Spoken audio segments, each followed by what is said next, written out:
Good morning friends. Welcome to మన market Telugu. US and Iran మధ్యన మళ్ళీ మిలిటరీ స్ట్రైక్స్ అనేవి జరిగాయండి. ఇరాన్ దీనికి కౌంటర్‌గా ఏం చెప్తుందనేసంటే స్ట్రెయిట్ ఆఫ్ హార్మస్ అనేది క్లోజ్డ్‌గా ఉంటుంది. అంటిల్ ఫర్దర్ నోటీస్ వర్క్ అని చెప్పింది. దీనికి కౌంటర్ స్టేట్మెంట్‌గా యూఎస్ ఏం చెప్పిందంటే ఫ్రీడమ్ ఆఫ్ నావిగేషన్‌కి మేము విశ్లేషిస్తాం. ఏం భయపడాల్సిన అవసరం లేదని చెప్తుంది. ఈ కాన్ఫ్లిక్ట్‌లో క్రూడ్ ఆయిల్ ప్రైజెస్ నిన్న సుమారుగా $2 దాకా పెరగడం జరిగిందండి. చూద్దాం లైవ్ మార్కెట్‌లో ఇంకా ఎలాంటి అప్డేట్స్ రానున్నాయో. ఒక విషయం అయితే మనం జీర్ణం చేసుకోవాలండి. అదేంటంటే ఈ యూఎస్ అండ్ ఇరాన్ మధ్యన వార్ అయితే ఇంత బేగా క్లోజ్ అవ్వదు అని అయితే మనం అర్థం చేసుకోవాలి. ఎందుకంటే సడెన్‌గా కూర్చుంటారు, అగ్రీమెంట్ అంటారు. సడెన్‌గా మళ్ళీ ఇద్దరు వార్ చేసేసుకుంటారు. ఆల్మోస్ట్ లైక్ ఎలా ఉందంటే చిన్న పిల్లల గొడవలాగా ఇది ఉందండి. సో ఇది ఇంత బేగా తేలినట్టు ఏం లేదు. సో మనం అకార్డింగ్‌లీ ప్లాన్ చేసుకుందాం. యూఎస్ అండ్ ఇరాన్ మధ్యన ఫ్రెష్ కాన్ఫ్లిక్ట్ ఏదైతే స్టార్ట్ అయిందో దాన్ని బేస్ చేసుకొని క్రూడ్ ఆయిల్ సుమారుగా 3.54% దాకా పెరగడం జరిగిందండి. డబ్ల్యూటీఐ 3.32% దాకా పెరగడం జరిగింది. సిల్వర్ 1.22% నెగెటివ్‌లో ట్రేడ్ అవుతుందండి.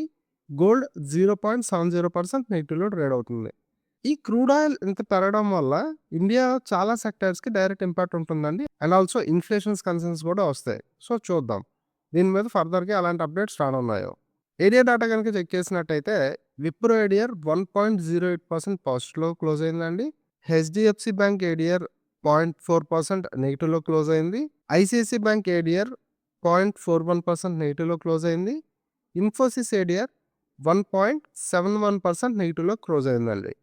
ఇక్కడ మీరు గమనించారా? ఐటీ సెక్టార్ ఏడిఆర్ 1.71% నెగెటివ్‌లో క్లోజ్ అయితే, ఇంకో ఐటీ సెక్టార్ ఏడిఆర్ వచ్చేసి 1% ప్లస్‌లో క్లోజ్ అయింది. నేను ఈ వీడియో రికార్డ్ చేస్తున్న టైంకి గిఫ్ట్ నిఫ్టీ సుమారుగా 61 పాయింట్స్ నెగెటివ్‌లో ట్రేడ్ అవుతుందండి. Which indicates a negative opening for our Indian markets.